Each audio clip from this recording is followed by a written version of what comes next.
वर्षा ऋतु में दुधारू पशुओं के लिए हरे चारे का किस तरह से प्रबंधन करना है, उसके ऊपर विस्तृत जानकारी लेकर मैं हाजिर हूँ। मैं गुरबाज सिंह डबरी, डिस्ट्रिक्ट करनाल, हरियाणा से अपने यूट्यूब चैनल गुरु कृपा सीड एंड पोथ फार्म में आप सभी का हार्दिक अभिनंदन करता हूँ।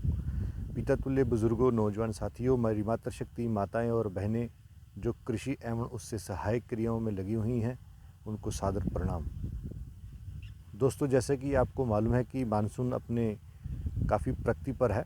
उत्तर भारत में इसका आगाज़ हो चुका है और इस वर्षा ऋतु में हरा चारा जो सा है वो पशुओं को उपलब्ध कराना अति अनिवार्य है। लेकिन किसान भाई हैं कि उसमें कई बार असमर्थ दिखाई देते हैं।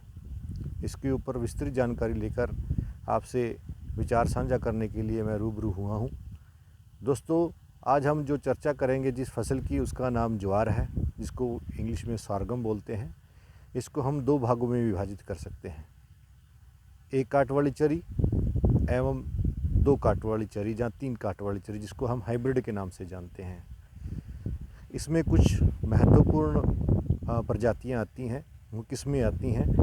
उनके ऊपर मैं, जैसे कि सिंगल काट अगर चरी की बात करते हैं तो पंजाब कृषि विश्वविद्यालय के द्वारा अनुमोदित सुडक्षरी 1, सुडक्षरी 2, सुडक्षरी 4, सुडक्षरी 5 और पूसा चरी 1, 2, 3, 4, इस तरह से बहुत सारी हाइब्रिड ज्वार्स मार्केट में उपलब्ध हैं।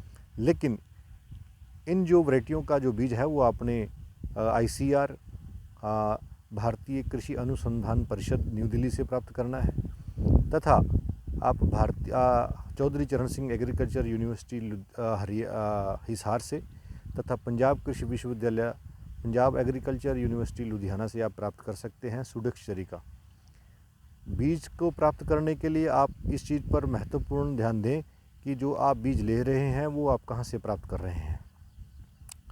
बीज प्राप्त करने का जो साधन है वो आपका पुख्ता होना चाहिए, ठोस होना चाहिए, ताकि जो उसमें आनुवंशिक गुण हो और वो भरपूर उत्पादन देने में समर्थता हासिल करता हो।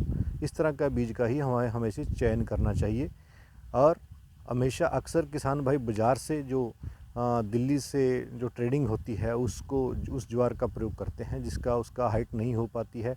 कई बार हाइट ना होने के कारण किसानों को काफ़ी हानि का सामना करना पड़ता है, उनको भरपूर चारा नहीं मिल पाता है। दूसरी जो महत्वपूर्ण किस्म आती है वो सिंगल काट चरी जो सी बोलते हैं, एक काट वाली चरी बोलते हैं, जिसको सिंगल कट बोलते हैं।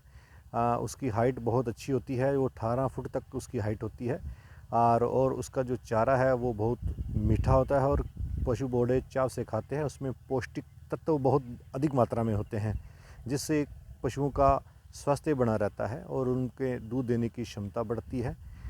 इसके अगर इन किस्मों की बात करते हैं तो इसमें पूसा चरी 6, पूसा चरी 9 और हरियाणा कृषि विश्वविद्यालय हिसार के द्वारा अनुमोदित हाल ही में हरियाणा चरी 541, हरियाणा चरी 306, हरियाणा चरी 136, ये कुछ ऐसी किस्में हैं जो सिंगल काट वाली हैं, एक काट देती हैं और इनके जो हाइट है, कद है, वो 15 से 18 फुट तक हो जाता है, जिससे किसान को भरपूर चारा मिलता है। वर्षा ऋतु में किसान भाई निरंतर अपने पशुओं को, दुधारू पशुओं को हरा चारा दे सकते हैं। अब बात रही कि इनका बीज कहाँ से प्राप्त होएगा। दोस्तों, इन जितनी भी वैरायटियाँ मैंने आपको बोली हैं, इनका बीज खुले में प्राइवेट जो सीड सेलर हैं उनके पास आपको नहीं मिलेगा, दुकानों पे नहीं मिलेगा। इसका बीज जो सा है बहुत कम मात्रा में इसका उत्पादन किया जाता है और जो हिसार का एरिया है, जहाँ ड्राई एरिया होता है, वहाँ पर इसका बीज उत्पादन किया जाता है। जहाँ पंजाब में आप फिरोजपुर, जीरा, फाजिलका, इन एरियो में यूनिवर्सिटी हमेशा अपने बीज का उत्पादन करती है। आप वहाँ से उनका जो चारा अनुसंधान संस्थान चारा विभाग है, आप उनसे संपर्क कर सकते हैं। संपर्क करने के बाद आप उनसे बीज ले सकते हैं और अपने लिए बिजाई कर सकते हैं, ताकि जो किसान भाई वर्षा ऋतु में किसी तरह का उनको दिक्कत ना आए और भरपूर चारा ले सके। इसके साथ ही साथ मैं आपको यहाँ भी एक बात कहना चाहूँगा, जैसे ही किसान भाई खेत ख़त्म होता जाता है आपका चारा, साथ के साथ उसको बिजाई करते रहें। अगर बारिश हो रही है तो आप उसमें निरंतर बाजरे की बिजाई कर सकते हैं, बाजरे की बिजाई बहुत अच्छी मानी जाती है वर्षा ऋतु में, उसमें भरपूर चारा मिलता है। अगर बारिश रुक गई है, थोड़ा ठंडापन आ गया है, अगस्त लास्ट में आप चले गए हैं, तो आप मक्के की बिजाई कर सकते हैं। और ये मैंने कुछ आपसे ज्वार की उन्नत किस्में जो सी हैं उनके बारे में जानकारी आपको दी है। उम्मीद करता हूँ कि आपको ये जानकारी अच्छी लगेगी। और जो किसान भाई यूट्यूब चैनल पर नए हैं, गुरु कृपा सीड एंड पोथ फार्म चैनल को सब्सक्राइब करें, ताकि जो आने वाले समय में हम आपको खेती के बारे में मैं विस्तृत जानकारी देता रहूं। इसी के साथ अपनी वार्ता को विराम देता हूं। जय हिंद, जय जवान, जय किसान।